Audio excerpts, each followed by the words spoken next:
हर size की pant की cutting stitching करना सीखेंगे। अगर आपके पैंट में आसन में खिंचाव आता है, मोहरी ऊपर की ओर खिंचती है और साइड की सिलाई आगे की ओर घूम जाती है, तो आज मैं आपके साथ ऐसा सॉल्यूशन देने वाली हूँ जिससे आपकी पैंट में कोई खिंचाव नहीं होगा। इस वीडियो को पूरा देखना, कुछ एक नया तरीका मैं आपको सिखाऊंगी जिससे आपकी पैंट एक परफेक्ट तरीके की बनेगी। सो गाइस, चलिए स्टार्ट करते हैं। मेरे पास ये 2 मीटर के आसपास कपड़ा है जो कि सूट वगैरह के साथ में आता है, ठीक है। और इसकी जो पैंट की हिप साइज़ रहेगी वो 38 हिप साइज़ के अकॉर्डिंग रहेगा। लेकिन जो मैं मेथड बताऊंगी ना, आप किसी भी साइज़ का बना सकते हैं, चाहे मोटे हो चाहे पतले हो, सभी साइज़ के लिए बना सकते हैं। अब आपको सोचना पड़ेगा कि कपड़ा कितना लगेगा पैंट में। तो देखिए, जो आपकी रेडी लेंथ है उसमें आप 5 इंच प्लस कर दो, 2.5 ऊपर का और 2 नीचे का, ठीक है। तो 5 इंच आपको प्लस करना है। जितनी इंच निकल के आएंगे उसका जस्ट डबल कर दोगे, उतना आपको कपड़ा चाहिए होगा अपने लिए, ठीक है। जो भी आप पैंट बनाओगे तो रेडी लेंथ में 5 प्लस करोगे, फिर जस्ट उसका डबल कर दोगे, उतने इंच आपका निकल आएगा। और 39 इंच का 1 मीटर होता है। अब आपको निकाल लेना है कि आपका पैंट में कपड़ा कितना लगेगा। ये मैंने मोटा मोटा बता दिया, ठीक है। तो चलिए देखते हैं। एक चीज़ आपको मैं बता देती हूँ, बहुत सारे लोग कहते हैं कि आप कौन सी प्रेस यूज़ करते हो। तो देखिए, मैं ये कहूँगी कि कोई भी कपड़ा आप कटिंग करें उससे पहले आपको प्रेस कर लेना है। आपके पास जो प्रेस है घर में उससे प्रेस कर लो। जो भी स्टीम प्रेस है या नॉर्मल प्रेस है, मेरे पास कोई स्टीम प्रेस नहीं है लेकिन मैं इस प्रेस से करती हूँ। आप लोग कहते भी हो कि आपका कौन सा आयरन है, तो मैं आपको बता दूँ, ये मर्फी कंपनी का है, मर्फी रिचर्ड्स लिखा है इस पर। और जब मैंने ख़रीदी थी तब 650 की है, अब पता नहीं कितने की है। ऑनलाइन भी आप परचेज़ कर सकते हैं, लोकल मार्केट से भी आप ले सकते हैं। अगर आपको मेरी वाली सेम चाहिए तो मैं वीडियो में टैग कर दूँगी। तो आपको पहले कपड़े पे अच्छे से प्रेस कर लेना है, पूरे कपड़े को, चाहे आप ब्लाउज़ बनाएं, सूट बनाएं, कुछ भी बनाएं, ठीक है। और ये लेग शेपर ज़रूर ले लेना, 20-25 रुपये का आता है, बहुत महंगा नहीं आता है। हमारा ये कपड़ा 2 मीटर के आसपास है, थोड़ा सा ज़्यादा है पर इतना तो कान में भी चला जाता है। अब ध्यान से देखेंगे, ये जो हमारा कपड़ा है हमने इसे चौड़ाई में फ़ोल्ड करना है। ये किनारी है, ये किनारी है, इस पूरे कपड़े को ऐसे किनारी से किनारी मिला के फ़ोल्ड कर लेना है। ये आप देख सकते हैं, मैंने पूरा कपड़ा फ़ोल्ड किया हुआ है और फिर इसे प्रेस कर लिया है। फिर इस वाले हिस्से को ऐसे लाना है, ठीक है। ध्यान से देखेंगे, हमें ऊपर वाले 2 हिस्से छोटे रखने हैं, नीचे वाला 2 इंच बड़ा रखना है। इस तरह से कपड़े को प्रेस करना है, ठीक है। अब यहाँ से पकड़ के मैं इसे झटक लूँगी थोड़ा, ताकि जो कान वगैरह है वो निकल जाए कपड़ा। अब एक चीज़ और बता दूं, बहुत सारे लोग कहते हैं कि पैंट के घुटने निकल आते हैं, तो वो कटिंग स्टिचिंग की कमी नहीं है, कपड़े की कमी है, कपड़े का फॉल्ट है, आपका नहीं है, आपको डरना नहीं है। लेकिन अगर आप लाइनिंग लगा सकते हैं, देखो मोस्टली क्या होता है ना, सभी लोग लाइनिंग लगाते हैं। आप देखोगे ना, प्रोफेशनल लोग वो बिना लाइनिंग के पैंट नहीं बनाते हैं, या फिर वो हार्ड कपड़े की बनाते हैं, जैसे रेमंड, सियाराम्स वगैरह, इस तरह के कपड़े का पैंट बनाते हैं। वो लेडीज़ होके भी इस तरह के पैंट के कपड़े यूज़ करते हैं पैंट बनाने के लिए। लेकिन हम लोग क्या है, हम हमारे घर पे जो भी हम होम बुटीक है या फिर रोड साइड बुटीक है, हम लेडीज़ टेलर के पास सूट के ही कपड़े आते हैं, उसी की हम पैंट बनाते हैं। तो इसमें ना अगर आप लाइनिंग लगाओगे तो बेस्ट रहेगा, घुटने कम निकलेंगे। लेकिन अगर आप बिना लाइनिंग के बनाओगे, इस कपड़े में जान ही नहीं है, बिल्कुल पत्तल सा कपड़ा है, बिल्कुल पतला कपड़ा है। लेकिन अगर हम इसमें अस्तर लगाने को बोलेंगे तो कस्टमर को लगेगा कि बहुत पैसे मांग लिए। तो बेटर है जैसा वो बनवा रहा है वैसा हम बना देंगे। अब इसमें घुटने निकलेंगे, कुछ दिन बाद निकलेंगे, शुरू में नहीं निकलेंगे, जब ये बिल्कुल धुल के छलनी हो जाएगा। तो ये चीज़ें होती हैं, आपको लाइनिंग लगानी चाहिए मोस्टली हर कपड़े में, हर एक कपड़े में। नहीं लगाना है तो उसका कुछ नहीं हो सकता है, ठीक है। यहाँ से ये जो किनारी है इसे यूज़ नहीं करना है, इसको हम छोड़ देंगे। ये बिल्कुल इधर का बेकार कपड़ा है और इसका यूज़ हमें नहीं करना होता है। अब ध्यान से देखेंगे, ऊपर वाले पार्ट में मैं इसे फुल इलास्टिक का बनाऊंगी, तो मैं यहाँ पे 2.5 इंच लूँगी इस वाले हिस्से पे। इसे भूल जाना है, अभी सिर्फ इस पे 2.5 इंच का निशान लगेगा, क्योंकि हमें इसमें 1.25 इंच की इलास्टिक डालनी है। अगर आपका कपड़ा कम है तो 2 इंच भी ले सकते हो फोल्ड मार्जिन, और बिल्कुल ही कम है तो ये अलग से लगा सकते हो जोड़, ठीक है, क्योंकि अंदर ही जाना है, दिखना तो है नहीं। अब रेडी लेंथ है कस्टमर की 36 इंच की पैंट, ठीक है। अब जैसे कि मुझे नीचे कट वर्क का डिज़ाइन डालना है, तो 36 इंच तो हमारी रेडी लंबाई है, 1/2 इंच हमारा अलग से जो हम पट्टी अटैच करेंगे उसमें चला जाएगा। तो इसमें रेडी लेंथ प्लस 1/2 इंच करूँगी। लेकिन अगर आपको नीचे सिंपल बनाना है तो 2 इंच आपको एक्स्ट्रा फोल्ड मार्जिन लेना होगा, ठीक है। पर मैं यहाँ पे कट वर्क का डिज़ाइन डालूंगी तो वो बुकरम पे बनेगा और पलट के डिज़ाइन बन जाएगा। तो 1/2 इंच बस वो नीचे स्टिच में जाएगा, इससे ज़्यादा नहीं जाएगा। तो हम 36.5 पे निशान लगाएंगे, आपकी जो लेंथ है आप उसके हिसाब से लगाओगे, ठीक है। अब हमारा जो हिप का साइज़ है वो कितना है, 38 हमारा हिप का साइज़ है। तो इसका चौथाई भाग लेंगे 9.5, 3 इंच हम लेंगे इसमें मार्जिन। ये कंपलसरी है लेना, चाहे साइज़ आपका कोई भी हो, ठीक है। तो ये कंफर्टेबल पैंट बनेगा, लेकिन बहुत फिटेड चाहिए, तो आप फिर भी इतना ही लेना पड़ेगा, क्योंकि कपड़े का कुछ भरोसा नहीं है कि कहीं ये कपड़ा सिकुड़ सकता है, ठीक है। तो बिगिनर हैं तो उसके हिसाब से 3 इंच आपको लेना है कंपलसरी। और ये आसन कितना लेना है, हिप का 4th + 2, ठीक है। तो 9.5 आ गया, 4th + 2 करेंगे तो 11.5 हो जाएगा, ठीक है। ये हमारा फ्रंट का आसन निकल आया। सेम हमने इतना इस साइड पे भी लगाना है, ठीक है। आप ध्यान से देखेंगे। अब आपको ये समझ में नहीं आता, कई बार क्या होता है ना, थाई हमारी यहाँ पे ख़त्म हो जाती है। जितना थाई, जैसे मान लो किसी की थाई है 20 इंच, ठीक है, 20 का आधा 10 हो गया, और 1 इंच हम प्लस करेंगे या 2 इंच, तो यहीं पे ख़त्म हो रही है थाई। तो वो आपको समझ में नहीं आएगा। आपको इतना कुछ नहीं सोचना, सिर्फ ये साइज़ कितना है, 38 हिप का, तो इसमें आपको 1.5 इंच आगे चले जाना है, ठीक है। पतले हैं तो आपको 1 इंच, जैसे कि किसी की हिप है 30 32, तो आपको 1 इंच आगे जाना है। 38 के आसपास है तो 1.5 इंच, और 38 से ज़्यादा है तो 2 इंच, उस अगर 42 से ज़्यादा है तो 2.5 3, इस तरह से ये बढ़ता चला जाएगा, ठीक है। तो मैं यहाँ पे 1.5 पौने 2 के आसपास ले रही हूँ, ठीक है। आपको लग रहा है कपड़ा सिकुड़ने वाला है तो यहाँ पे आधे इंच बढ़ा के ले सकते हो। देखो, किसी के में 1.5, किसी में 2, किसी में 2.5, ऐसे लिया जाता है। और ये गोलाई हमारी कुछ इस तरह से आएगी, ठीक है, यहाँ से इस तरह से, ना गहरी ना ज़्यादा खड़ी, क्योंकि यहीं पे मिस्टेक होता है, खिंचाव की समस्या। यहाँ से 2.5 इंच पे एक निशान लगाएंगे, जो कि कंपलसरी है सभी के लिए, सभी साइज़ में। फिर मोहरी रहेगी 6.5, तो मैं 7.5 का निशान लगाऊंगी, 1 इंच एक्स्ट्रा। अगर आप बिगिनर हैं तो 2 इंच एक्स्ट्रा ले सकते हो, क्योंकि ज़्यादा को कम कर सकते हैं, कम को ज़्यादा नहीं कर सकते हैं। तो मैं सिर्फ 1 इंच एक्स्ट्रा रखूँगी, हाफ इधर जाएगा स्टिच में, हाफ इधर जाएगा। अब हम लेग शेपर का यूज़ करेंगे। बहुत फिटिंग की पहननी है तो ऊपर से ऐसे बराबर, और यहाँ से एक्स्ट्रा जाने दो, निशान लगा लो। लेकिन मोटे हैं और आपको कंफर्टेबल चाहिए तो आप नीचे से बराबर रखोगे, और यहाँ पे इस तरह से आप निशान लगाओगे। तो इस स्केल का यूज़ करने के अलग अलग तरीके होते हैं, ठीक है जी। तो आप इस तरह से लगा सकते हैं, बट हमें फिटिंग वाला चाहिए क्योंकि ये लड़की का सूट है, तो मैं उसके हिसाब से निशान लगाऊंगी, ठीक है। अब इसी सेपरेटी को ऐसे पलट देंगे और इसको यहाँ ले आएंगे, इस वाले पॉइंट पे, यहाँ से यहाँ हम निशान लगा देंगे, ठीक है। अब इस वाले पॉइंट से हम यहाँ पे इसका झुका हुआ हिस्सा ऐसे रखेंगे। आपने देखा होगा ना, रेडीमेड पैंट में ऐसा होता है, ठीक है। ये हो गया। अब यहाँ पे बैक आसन को बढ़ाना है, तो कम से कम आप बढ़ाएंगे यहाँ पे 2 इंच का, ठीक है। इस वाली सीध में बढ़ाना है, ठीक है, ये वाली सीध में 2 इंच 1.5 इंच आप बढ़ा सकते हैं, ठीक है। अब यहाँ से यहाँ मिला देंगे इस वाले पॉइंट पे, ठीक है। ये हमारा बैक आसन बढ़ गया है, और ये कुछ इस तरह से आएगा। यहाँ पे नोक बन रहा है तो नोक नहीं बनने देना, हल्का सा शेप डाल देंगे। अब एक चीज़ बहुत सारे लोग कमेंट करते हैं कि हमारे यहाँ से खिंचती है पैंट, इस जगह से और इस वाले पॉइंट से। तो आपको क्या करना है, जो भी हमारी रेडी लेंथ है उसमें थोड़ा एक्स्ट्रा लेना है। उसका कारण मैं आपको बताऊंगी क्यों एक्स्ट्रा लेना है। मान लो हमने जितना लिया है उसमें अभी 1-1.5 इंच एक्स्ट्रा ले लो, ठीक है। कितना, कम से कम 1-1.5 इंच एक्स्ट्रा। अगर आपने फोल्ड मार्जिन भी लिया है ना, तो उससे भी 1-1.5 इंच एक्स्ट्रा लेना है, ठीक है। उसका कारण मैं बताऊंगी स्टिचिंग के समय क्या करना है चेंजेस। अभी आपको ये भूल जाना है कि रेडी लेंथ का निशान ये है। अभी आप एक्स्ट्रा ले लो थोड़ा सा। अगर आपने फोल्ड मार्जिन लिया तो उससे भी एक्स्ट्रा लेना पड़ेगा। मैंने यहाँ फोल्ड मार्जिन नहीं लिया है, बिकॉज मैं अलग नीचे कट वर्क डालूंगी, तो मैंने उससे भी एक्स्ट्रा ले लिया है 1.5-2 इंच। अब आपको रेडी लेंथ मैं आपको बताऊंगी स्टिचिंग के समय कैसे करनी है सेट, और कैसे इसकी क्रीज बनेगी, सारी चीज़ें। अब हम इस पैंट की कटिंग करेंगे। बहुत सारे लोग कहते हैं कि आप चारों पार्ट सेम कट करते हो तो ये क्या कंफर्टेबल बनती होगी। तो मैं आपको बता दूं, मेरे सारे कपड़े कस्टमर के हैं।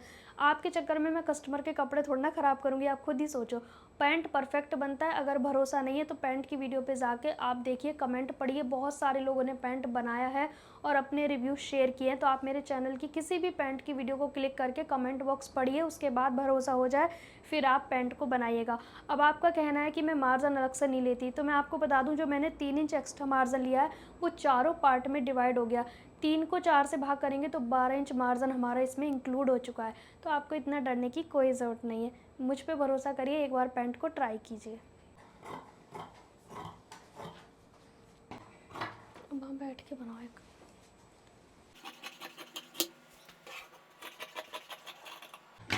सो गाइस, हमारी पैंट की कटिंग हो गई। अब हम पॉकेट की कटिंग करेंगे। सबसे पहले हमने लेना है अपनी और बंद साइड कपड़े की, और रेडी लेंथ रखेंगे हम 12.5 के करीब। आप इसमें 13 इंच भी रख सकते हैं, 13 से ज़्यादा नहीं रखना है। कि पॉकेट की चौड़ाई 7.5, ऊपर की 6.5 लेनी है, या फिर आप 7 भी ले सकते हो। थोड़ा नीचे चौड़ाई ज़्यादा होती है बजाय ऊपर के। फिर उसके बाद आपने क्या करना है, ये निशान हमें ऐसे मिला देना है तिरछा, और इस ओपन वाली साइड से 1 इंच हमें इस तरह से तिरछा करना है, ठीक है। और इसे हल्की सी शेप में आप कट कर दीजिए गोलाई की तरह। सबसे पहले पॉकेट की सिलाई लगाएंगे, नीचे वाली सिलाई। अगर आपको प्लेन कपड़े पे समझ में ना आए तो मेरे चैनल पे प्रिंट वाले कपड़े की पॉकेट आप सीख सकते हैं। यहाँ पे इस पॉकेट को सीधा कर लेंगे और ऊपर से एक सिलाई लगा देंगे ताकि ये पक्का हो जाए और आपके पैसे निकल के ना जाएं कहीं। फिर हम फ्रंट पार्ट के आसन को जोड़ेंगे, लेकिन नीचे की ओर 1.5 इंच हमने खुला छोड़ा है आसन, वो हम जेंट्स पैंट की तरह स्टिच करेंगे। फ्रंट पार्ट के राइट हैंड साइड पे 2.5 इंच पे एक निशान लगाएंगे और एक और निशान लगाएंगे 3.5 इंच पे। तो जो हमारा नीचे का निशान है वहाँ तक पॉकेट की लंबाई रहनी चाहिए, उससे ऊपर नहीं जाना चाहिए। अब पॉकेट के ऊपर 1 इंच हमने छोड़ दिया।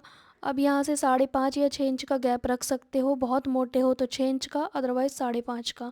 ये हम पॉकेट के निचले हिस्से को हटाएंगे अब इस तरह से, ध्यान से आप देखें। अब ऊपर वाले हिस्से को इस तरह से रखेंगे और ध्यान रहे इसी पे सिलाई लगानी है, इसी शेप में, ठीक है।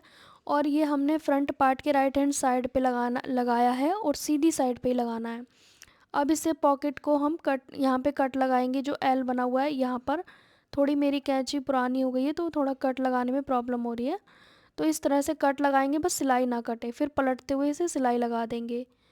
पॉकेट हमारा उल्टी साइड पे चला गया है, सीधी साइड पे हमने सिला और उल्टी साइड इसे पलट दिया।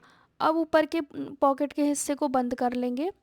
ऊपरी हिस्से को बंद करने के बाद अच्छे से सेट करके रखेंगे और पहले यहाँ पर एक सिलाई लगाएंगे जहाँ पे ऊपर वाला हिस्सा है। अब पॉकेट के गैप को छोड़ेंगे और नीचे वाले हिस्से पे सिलाई लगाएंगे, जो पॉकेट का नीचे वाला हिस्सा है।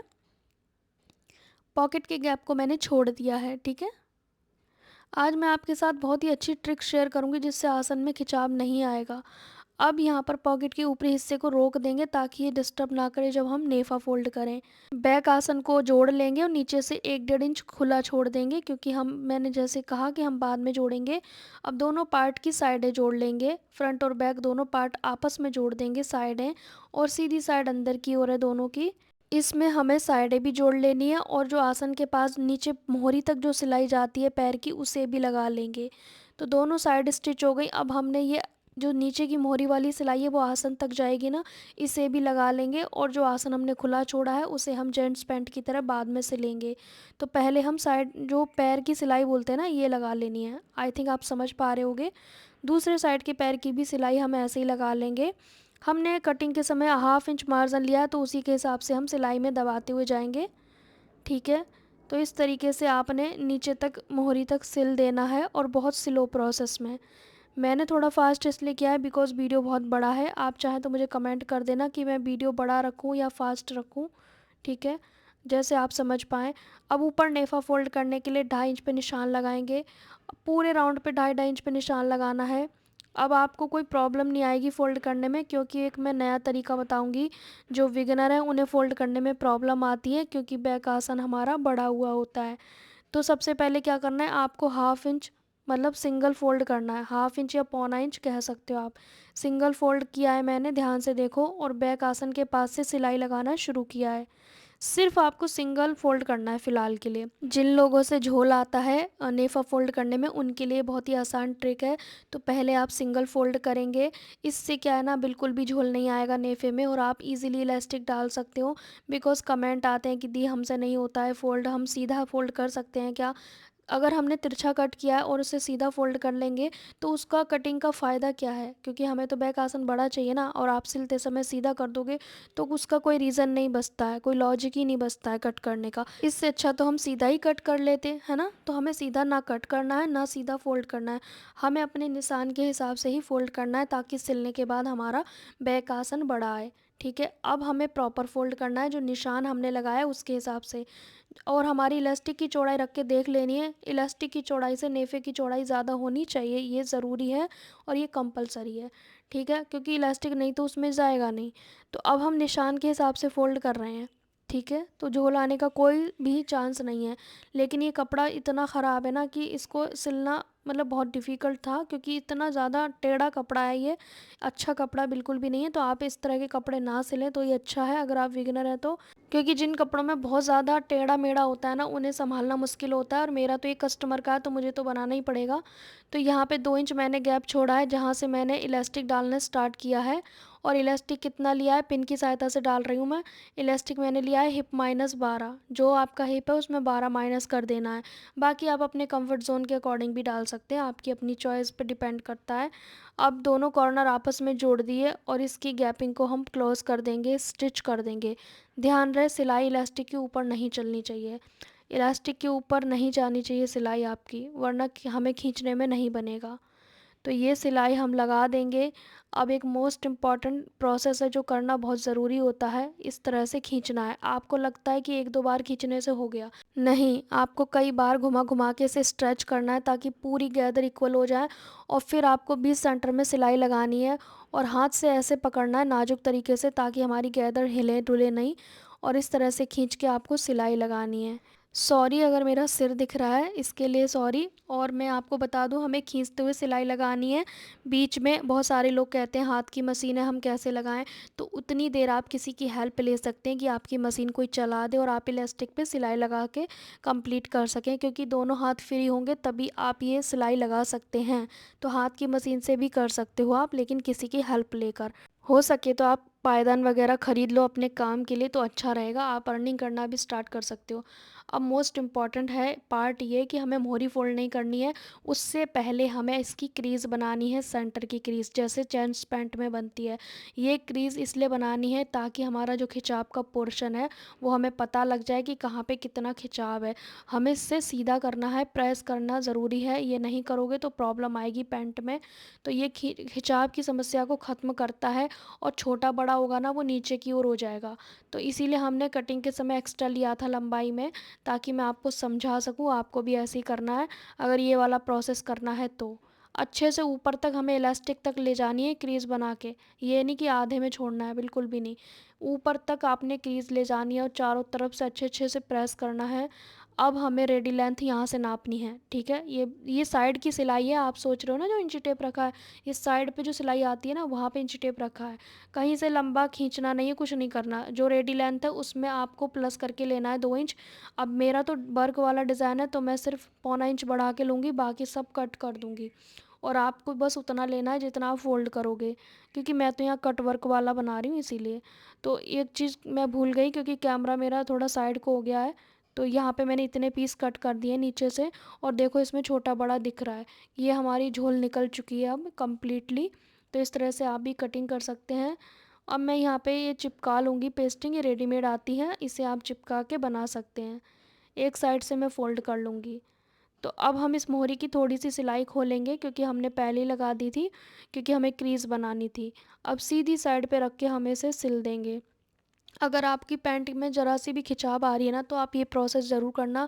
पूरी पैंट को सिलना, फिर प्रेस करके उसकी क्रीज़ बनाना, फिर जो कटिंग करनी है उसे स्ट्रेट कट करके फिर आपने अपनी मोहरी को फ़ोल्ड करना है। मैंने यहाँ पे सिलाई लगा दी है क्योंकि मैं कट वर्क का डिज़ाइन बना रही हूँ।